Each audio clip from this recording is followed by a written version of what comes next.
अस्सलामुअलैकुम नाजरीन। आज मैं जिस फिल्म की स्टोरी लेकर आई हूँ वो हाल ही में आई एक सर्वाइवल थ्रिलर मूवी है जिसका नाम है नोवेयर। ये काफ़ी अच्छी फिल्म है। इसमें बहुत इंटरेस्टिंग सीन्स हैं। आप देखेंगे तो आपको बहुत अच्छा लगेगा और आप इसे नेटफ्लिक्स के ऊपर देख सकते हैं।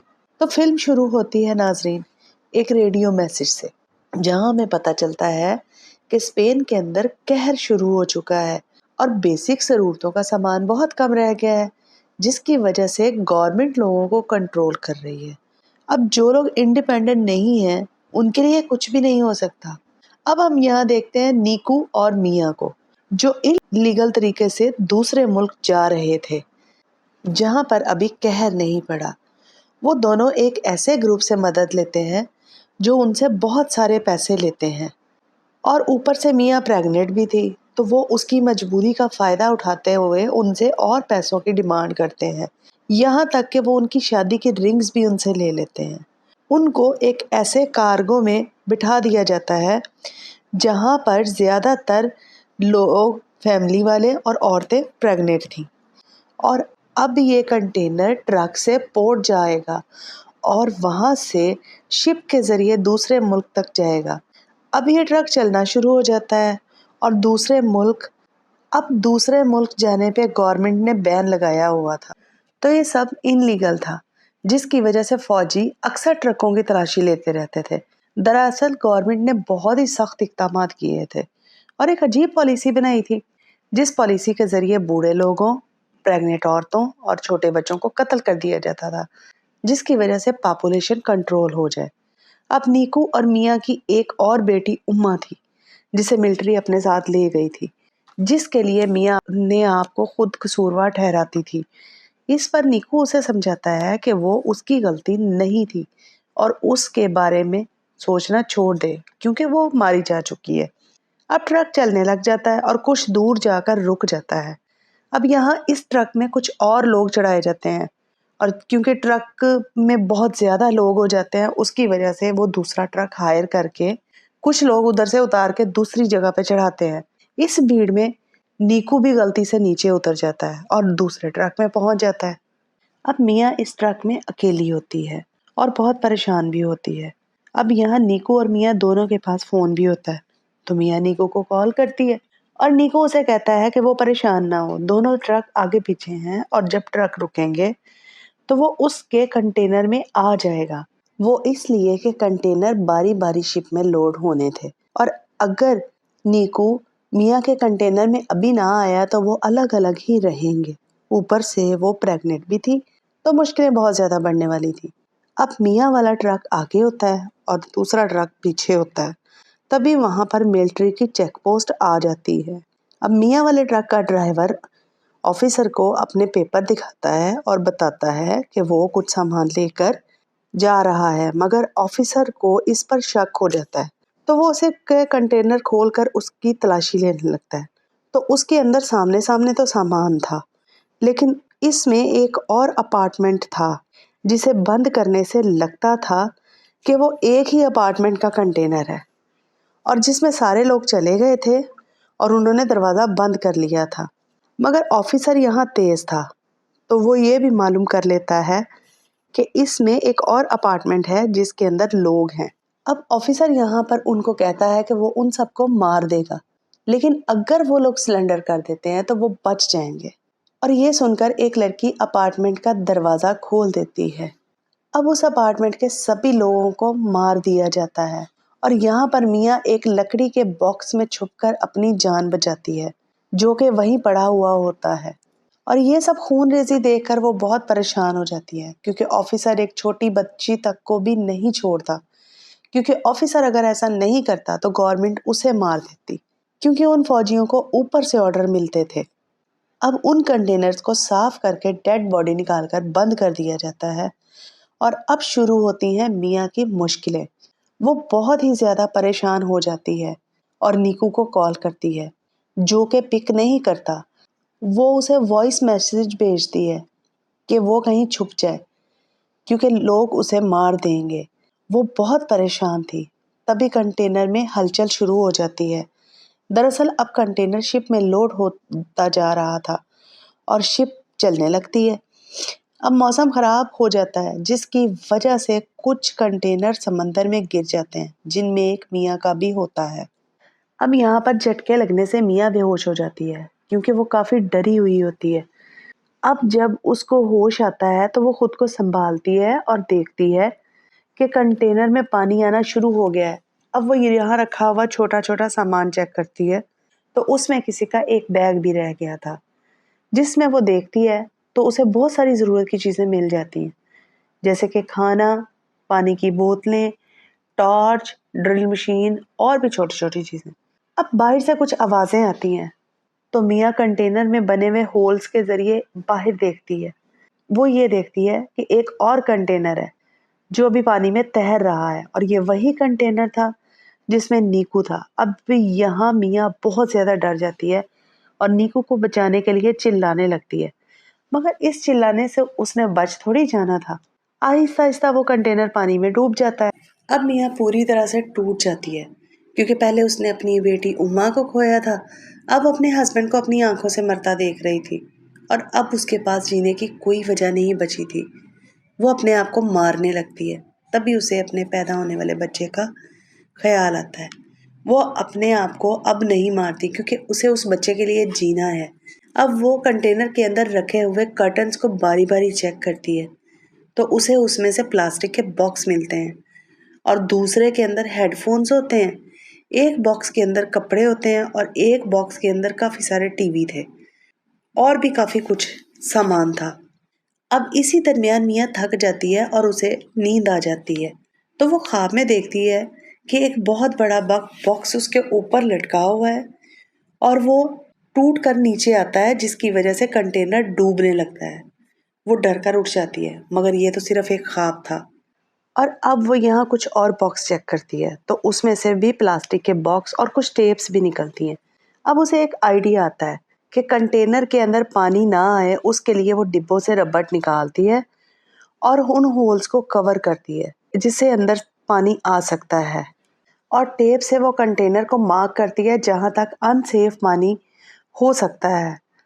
अब उसे उसकी डायरी भी मिल जाती है जिसमें उसकी फैमिली फ़ोटोज़ होती हैं, तो वो उन फ़ोटोज़ को भी कंटेनर में लगा देती है।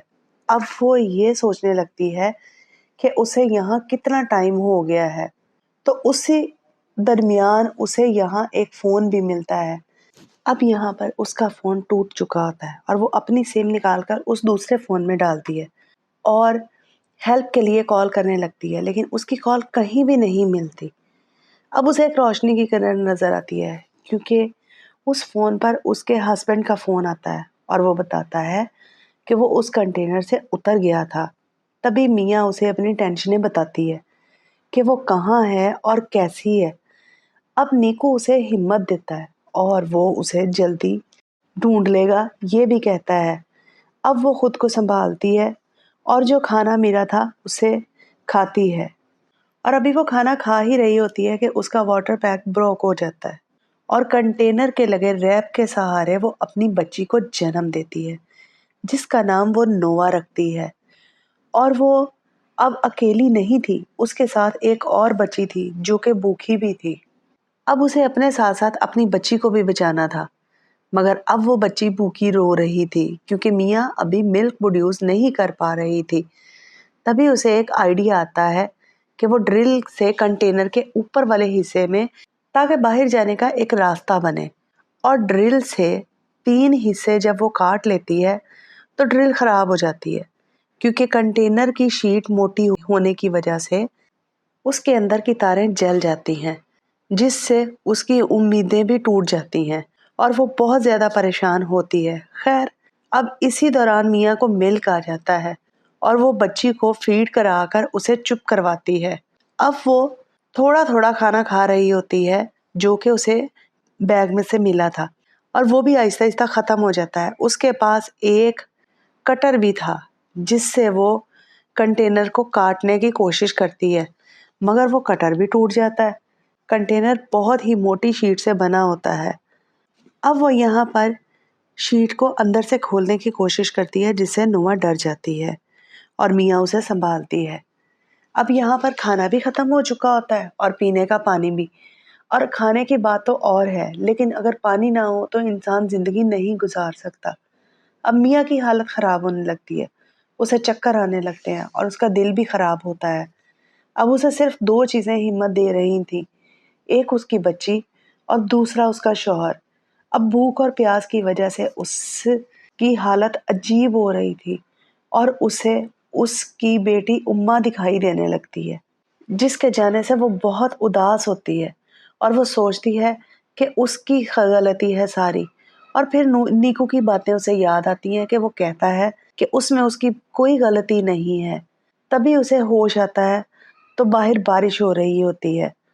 उसने जो ड्रिल मशीन के ज़रिए कटिंग की थी, उसमें से बारिश का पानी अंदर आने लगता है, तो वो वहाँ पर प्लास्टिक के बॉक्स रख देती है, जिससे वो पानी पीने के लिए उसे मिल जाता है। क्योंकि समंदर का पानी पीने से अच्छा है कि इंसान बारिश का पानी पी ले। अब वो देखती है कि उसने 3 हिस्से छत काट ली है, तो वो कपड़ों की मदद से खींचकर उस होल को खोल देती है और अब वो कंटेनर से ऊपर जाकर खुली हवा में सांस लेती है और वो नोआ को भी बाहर ले आती है। उसका थोड़ा-सा मूड भी ठीक होता है और अब वो देखती है कि समंदर में काफ़ी मछलियाँ हैं। अब वो एक कांटा बनाती है और उससे बहुत कोशिश करती है कि मछली पकड़ सके, लेकिन मछली नहीं आती। तभी उसे ऊपर से एक हवाई जहाज़ दिखाई देता है, जिसे सिग्नल देने के लिए वो टीवी का शीशा तोड़कर लाती है। सिग्नल तो नहीं जाता मगर उसके पाँव पर एक बड़ा कट लग जाता है। अब वो अपने पैर को खुद स्टिच करती है और वो भी टीवी की तार को पिन बनाकर। अब इसे कंटेनर के अंदर 8-9 दिन गुज़र चुके होते हैं और ज़ख्म के लिए वो कंटेनर के अंदर रखी हुई वाइन पीती है और अपने पाँव के कट पर भी डालती है, जिससे उसे दर्द ना हो, ताकि कंटेनर में कुछ और दिन बचा जा सके। और प्लास्टिक के डिब्बों पर हेल्प मी का मैसेज लिख-लिख कर वो समंदर में डालती है, ताकि उसे मदद मिल जाए। अब वो यहाँ पर मिले एयरफ़ोन की मदद से एक नेट बनाती है, ताकि वो मछलियाँ पकड़ सके। अब वो मछलियाँ पकड़ने में कामयाब हो जाती है और कुछ मछलियों को अपने डिब्बों में स्टोर कर लेती है, ताकि बाद में खाया जा सके। अब उसने अपनी सिम पुराने फ़ोन में डाल दी थी, जिसकी स्क्रीन टूटने की वजह से वो अनलॉक नहीं हो रहा था और वो नीकू से बात नहीं कर सकती थी। अब वो अपनी बच्ची नोआ को फैमिली फ़ोटोज़ दिखाकर उससे बातें करने लगती है कि नीकू का एक ग्रोसरी स्टोर था, जहाँ पर अचानक सप्लाई आना बंद हो गई। सामान खत्म होने की वजह से दुकान बंद करनी पड़ी। इसके बाद एक नया कानून लग गया, जिसमें मिलिट्री औरतों और बच्चों को मार देने लगी, जिसकी वजह से नीकू ने उम्मा और मियाँ को घर में छुपा दिया था। लेकिन उम्मा घर में उदास रहने लगी थी और इसलिए उसने बाहर जाना शुरू कर दिया, तो मिलिट्री उसे ले गई। नोआ को अब मियाँ सुलाने चली जाती है, क्योंकि उसे ठंड लग रही होती है। उसे एक लाइटर मिलता है, जिससे वो एक लैंप में आग जलाती है। इसी दौरान इसके फ़ोन पर बेल बजती है, क्योंकि उसके फ़ोन में सिग्नल आ जाते हैं और ये फ़ोन नीकू का था। वो बहुत मुश्किल से फ़ोन उठाती है, तो नीकू बोलता है, तो उसकी आवाज़ में एक थकान जैसा दर्द होता है और वो कहता है कि वो उसे ढूँढने नहीं आ सकता। वो खुद ही अपने आप को वहाँ से निकाले। मियाँ नीकू से पूछती है कि हुआ क्या है? अब वो बताता है कि वो कंटेनर से निकलकर एक कश्ती पर भागा और अब वो पकड़ा गया है और उसे गोली मार दी है। अब उसका बहुत खून बह चुका है, जिसकी वजह से अब वो ज़िंदा नहीं रह सकता। अब दोनों ही एक-दूसरे को फ़ोन पर सँभालते हैं और एक-दूसरे से अपने प्यार का इज़हार कर रहे होते हैं। वो भी सच्चे दिल से, क्योंकि वो दोनों ही जानते हैं कि अब वो कभी एक-दूसरे से नहीं मिलेंगे। मियाँ उसे नोआ की आवाज़ सुनवाती है और अब वो दोनों रोने लगते हैं, तो फ़ोन डिस्कनेक्ट हो जाता है। अब ये बहुत ही ज़्यादा अपसेट थी और उसने नीकू की ही जैकेट पहनी हुई थी। उसमें से एक चॉकलेट निकलती है, जो कि नीकू उसी के लिए लाया था। तो उसको देखकर और ज़्यादा रोना आता है और वो परेशान हो जाती है। अब कंटेनर का पानी लिमिट से ऊपर आ चुका होता है। अब वो एक लकड़ी का बॉक्स तोड़कर उसका तख्ता बनाती है, ताकि कंटेनर डूब जाए तो वो उस तख्ते के ज़रिए बाहर निकल सके। फिर कंटेनर का पानी फुल हो जाता है और उसने अपनी पूरी स्टोरी लिख दी थी कि कैसे वो इस कंटेनर में आई और उसके साथ क्या-क्या हुआ। अब कंटेनर डूबने वाला था और मियाँ अपने तख्ते के साथ तैयार है, जिस पे वो नोआ के साथ चली जाएगी।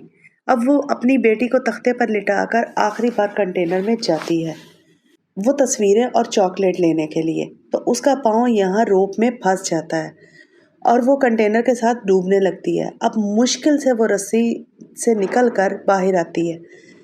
अब उसकी बेटी नोआ जो के लकड़ी के तख्ते पर लेटी होती है, थोड़ी दूर जा चुकी होती है।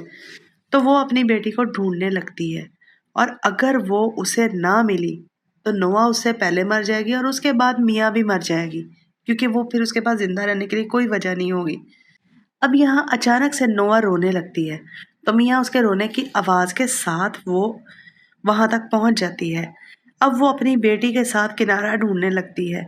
अब यहाँ मियाँ की हिम्मत जवाब देने लगती है और वो कहती है कि उसने जो कर सकती थी उसने किया। अब यहाँ पर बहुत सारे सी बर्ड्स उड़ने उड़ने लगते हैं, क्योंकि मियाँ मरी हुई मछलियाँ पानी में डाल रही थी। पास ही में फिशिंग करती हुई एक फैमिली यहाँ आती है और वो नोआ को देख लेते हैं और नोआ और मियाँ को भी जो कि डूब रही होती है और वो दोनों को बचा लेते हैं। अब यहाँ मियाँ को सांस नहीं आ रहा होता तो वो उसे सीबीआर देकर उसे होश में लाते हैं, जिसकी वजह से वो सरवाइव करती है और वो फैमिली किनारे पर जाने लगती है। मियाँ होश में आकर खुशी और गम दोनों से रोने लगती है, क्योंकि वो उसकी बेटी नोआ एक नई ज़िंदगी शुरू कर पाएंगे, लेकिन उस ज़िंदगी के लिए उसने काफ़ी कुछ खो दिया था। अब यहाँ आपको बताते हैं, जिस कंटेनर पर मियाँ थी उसका नाम नोवेयर था, जो मूवी का टाइटल भी है। मैं उम्मीद करती हूँ कि आपको ये मूवी बहुत पसंद आई होगी, तो उसे लाइक करें, शेयर करें और चैनल को सब्सक्राइब कर दें प्लीज़। ओके, बहुत बहुत शुक्रिया।